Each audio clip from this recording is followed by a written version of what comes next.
Les doy la bienvenida a todos. En esta clase de fisiología vamos a estudiar la micción.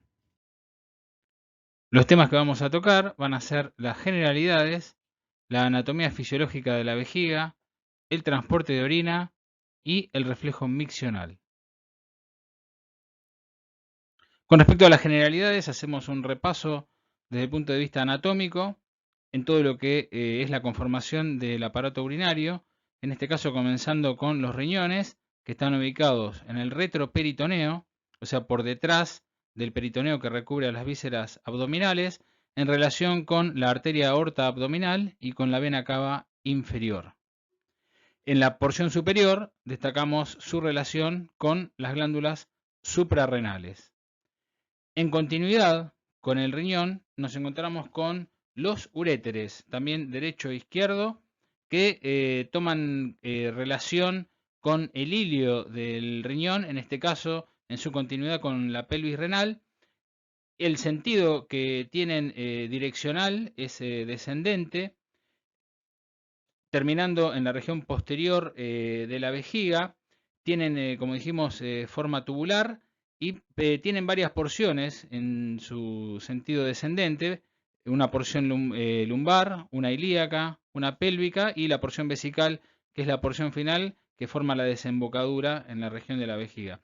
En relación a las paredes posteriores, en este caso en relación a los músculos, descienden en línea recta tomando contacto con el músculo psoas ilíaco y en este nivel toman contacto con las arterias gonadales, que justamente son las que dan irrigación a los órganos sexuales masculinos y femeninos.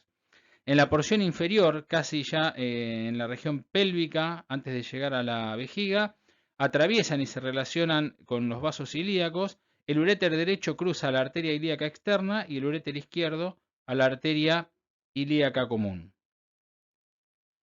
Por su parte, la anteúltima porción corresponde a la vejiga urinaria, que es un órgano colector, en este caso, de la orina que proviene de los riñones, desciende por los uréteres y se ubica en todo el volumen que proporciona este órgano. Es de tipo músculo membranoso, cuya porción muscular está dada por el músculo que se llama detrusor de la vejiga, en este caso es músculo liso regulado por el sistema nervioso autónomo, tanto el simpático como el parasimpático. La funcionalidad de la vejiga es aumentar y disminuir su volumen para justamente captar la orina que proviene de los riñones y luego excretarla hacia el exterior pasando por la uretra. La última porción corresponde justamente a la uretra, que es el conducto a través del cual se desplaza la orina desde la vejiga hacia el exterior.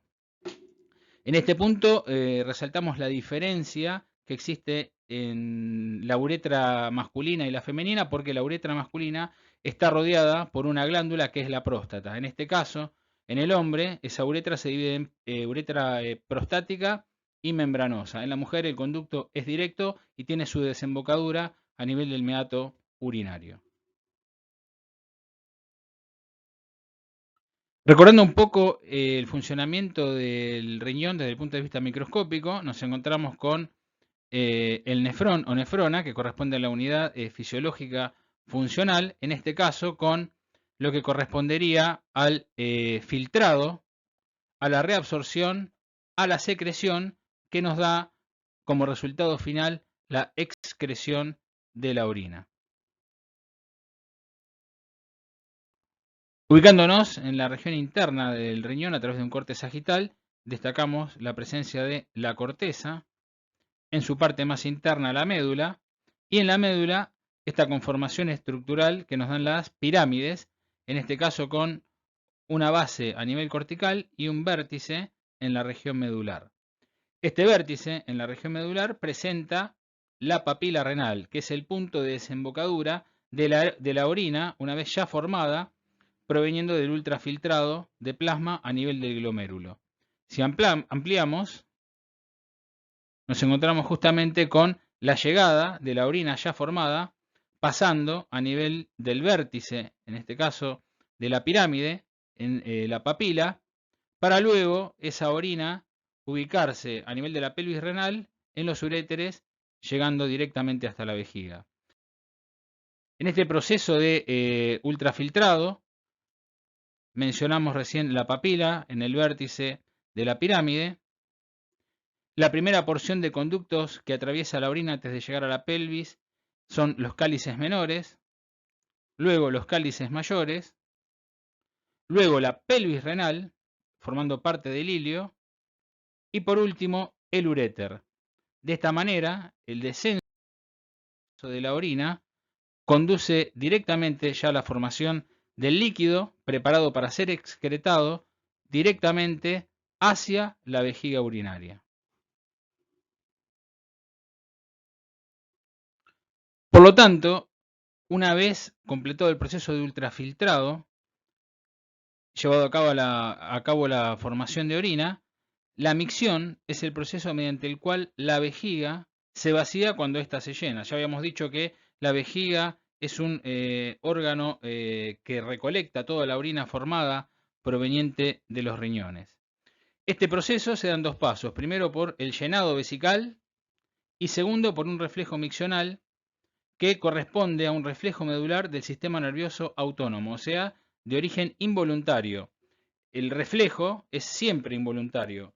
Lo que va a tener o lo que va a diferenciar el proceso de evacuación de la vejiga cuando alcance el máximo de su contenido va a ser el sistema nervioso central a través del reflejo, mejor dicho, a través del acto voluntario llevado a cabo por, en este caso, el esfínter externo, que después vamos a mencionar en la vejiga, que sí tiene regulación por el sistema nervioso central de tipo voluntario. En relación a la vejiga, es un órgano que actúa como una cámara conformada por músculo liso. En la pared posterior observamos la desembocadura de los dos uréteres para permitir la llegada de la orina formada por el ultrafiltrado de plasma a nivel de los riñones. En la porción central presenta un cuerpo, en la porción inferior el cuello, y en la pared posterior inferior entre el cuerpo y el cuello, el denominado trígono vesical, limitado por la desembocadura de los dos uréteres, el esfínter interno y la primera porción del cuello. En la porción final, el último conducto, que es la desembocadura de la porción terminal del aparato urinario, que es la uretra. Tanto para el hombre como para la mujer. La diferencia, habíamos marcado que la uretra masculina está dividida en dos segmentos, que es la prostática y la membranosa, justamente por la presencia de la próstata, que es una glándula que está presente únicamente a nivel del aparato genital masculino. La uretra femenina es mucho más corta, pero las dos terminan en el meato urinario de cada órgano genital respectivamente.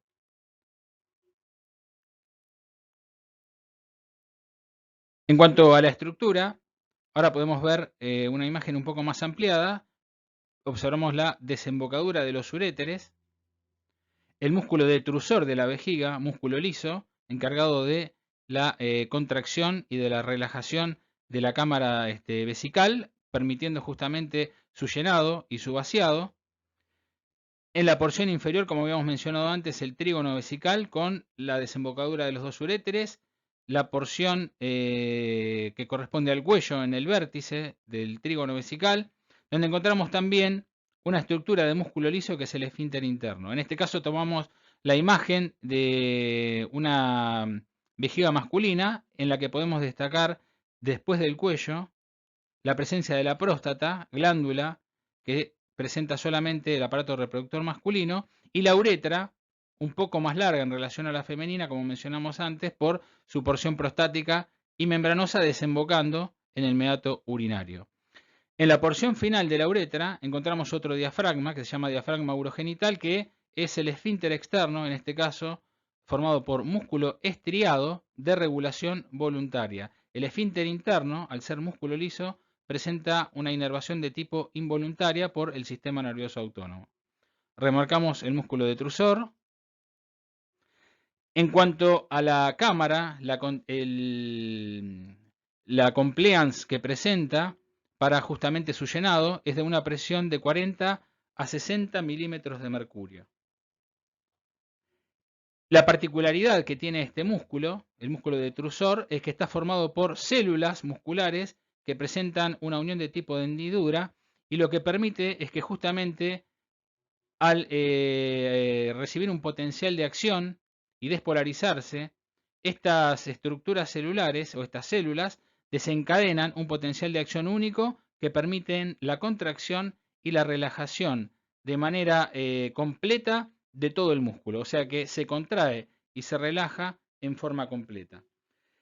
En cuanto a la capacidad que presenta la vejiga en la fase de recolección de la orina, hay estímulos neurales que previenen en forma concomitante lo que sería el vaciamiento de la vejiga.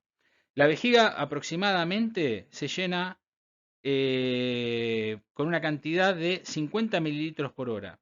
La plasticidad que tiene esta musculatura lisa de la vejiga asegura que la presión intravesical se incremente en forma breve durante el llenado.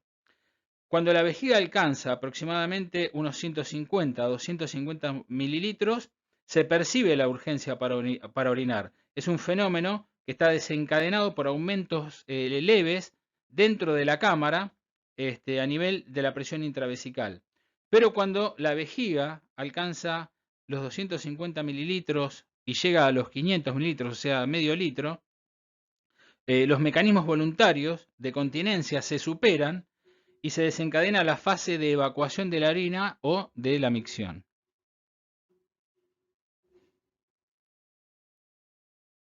La inervación de la vejiga, en particular del músculo detrusor, está dada por fibras parasimpáticas que provienen del nervio pelviano, que corresponde a la porción de salida del sistema nervioso autónomo parasimpático a nivel sacro. Esta inervación es fundamental para un vaciamiento vesical normal. El sistema nervioso autónomo simpático, en este caso, inhibe al músculo detrusor y estimula el esfínter interno vesical, que habíamos mencionado antes, también de regulación involuntario, que está ubicado en el trígono. En este caso, las neuronas preganglionares del sistema nervioso autónomo simpático se ubican en una región que se llama columna intermedio lateral de la médula lumbar alta y se proyectan hacia los ganglios prevertebrales mesentéricos inferiores. Si nos vamos a la porción final, ahora sobre el esfínter externo, en este caso el sistema motor somático, inerva este esfínter por medio de los nervios pudendos, que llevan los axones de motoneuronas que están ubicados en los niveles S2 y S4. Con respecto al nivel de llenado de la vejiga, este es detectado por mecanorreceptores de estiramiento que están ubicados en la pared vesical. Son fibras aferentes que corren por el nervio pelviano y los cuerpos neuronales los vamos a encontrar ubicados en los ganglios dorsales sacros correspondientes. En la región del trígono, acuérdense en la porción inferior entre el cuerpo y la uretra, casi a nivel del cuello en la pared póstero inferior, también hay información sensorial, particularmente es nociceptiva, que es transportada por fibras que viajan en paralelo a las fibras simpáticas y que tienen los cuerpos neuronales en los ganglios dorsales de la región lumbar alta.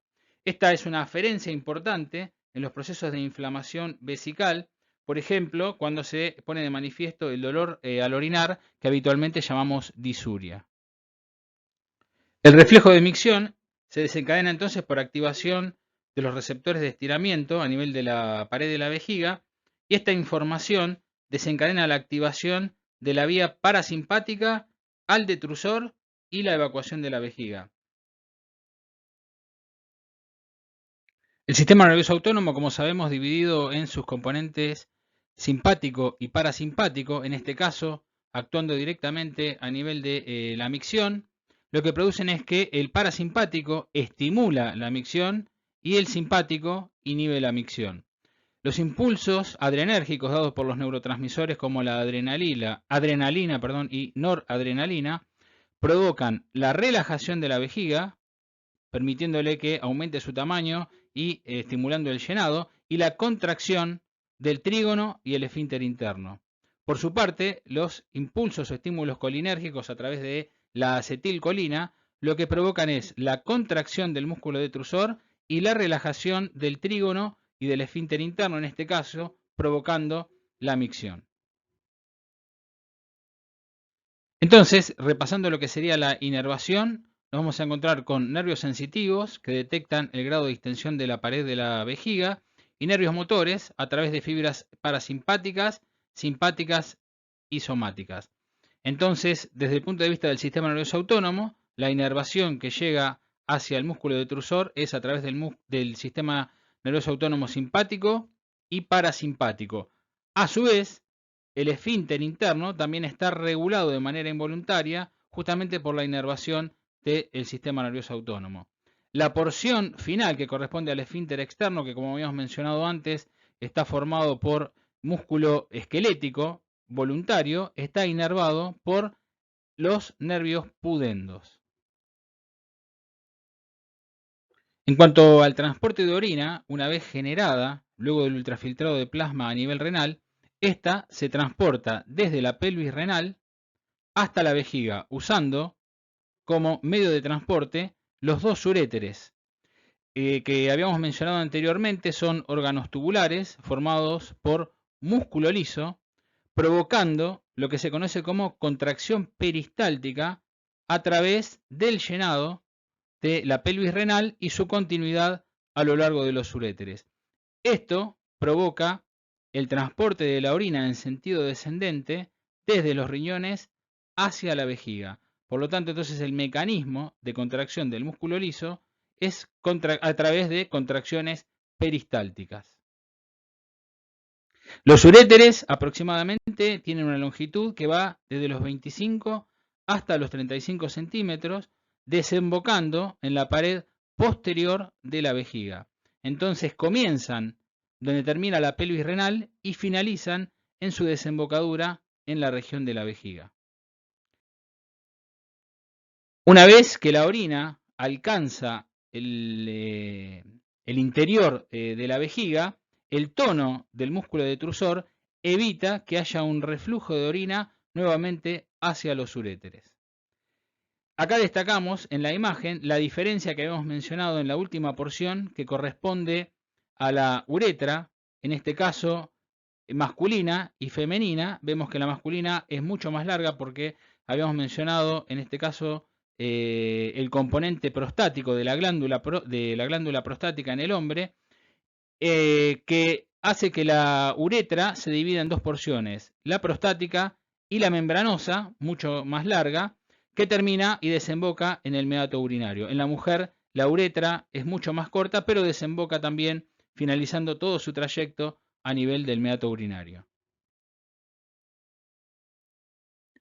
El reflejo miccional es un reflejo que se da por una captación de la distensión de la vejiga a través de los nervios pélvicos que envían la información hacia la médula, y que una vez esa información captada por la médula vuelve otra vez hacia la vejiga por fibras parasimpáticas para estimular la contracción del músculo detrusor.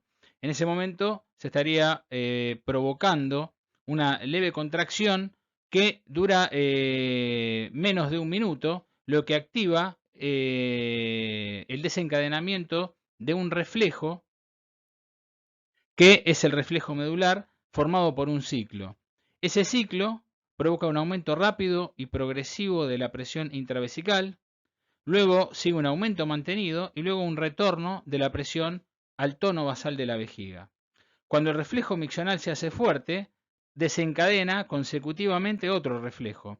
Este pasa a través de los nervios pudendos e inhiben el esfínter externo, que como habíamos mencionado anteriormente, está formado por músculo estriado y es de regulación voluntaria. Si la inhibición es más potente que la constricción voluntaria de ese esfínter, para nosotros evitar la evacuación de la vejiga, en ese caso se produce la micción. El reflejo también puede actuar a nivel de centros regulatorios superiores, en este caso a nivel del tronco encefálico, el hipotálamo, la corteza cerebral. Son todas vías ascendentes y descendentes que no se conocen en su totalidad, pero tienen como función mantener la continencia, aún en condiciones de llenado vesical máximo, y de desencadenar la evacuación de la vejiga cuando las circunstancias sociales así lo permiten. Aquí tenemos, en este caso, el reflejo que viene desde centros superiores y que justamente inhiben la contracción de la vejiga para la excreción de la orina.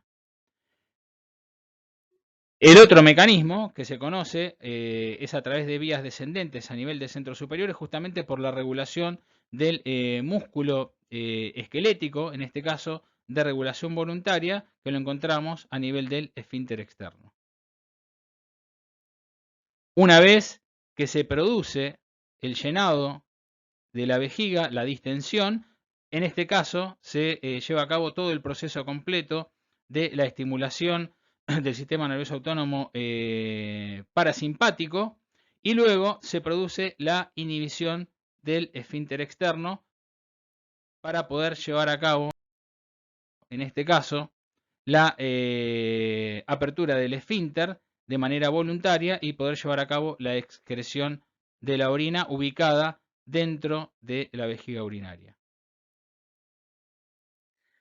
Ahora, con respecto a la micción voluntaria, esta se lleva a cabo cuando justamente la vejiga alcanza un máximo de plenitud en cuanto a su llenado y de manera voluntaria se produce justamente la apertura del esfínter externo, porque habíamos mencionado anteriormente que está regulado de manera voluntaria. Repasamos entonces los dos esfínteres. El interno, que está regulado por el sistema nervioso autónomo involuntario, y el esfínter externo, que termina a unos centímetros del meato uretral o meato urinario, está formado por músculo esquelético de regulación voluntaria. Desde el punto de vista fisiológico y muscular, se produce una contracción de la pared abdominal que estimula, en este caso, la contracción del detrusor para justamente llevar a cabo la micción a nivel voluntario.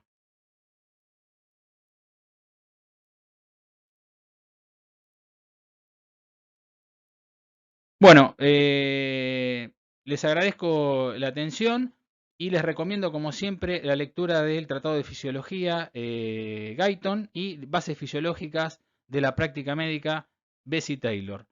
Muchas gracias nuevamente y nos vemos en la próxima clase.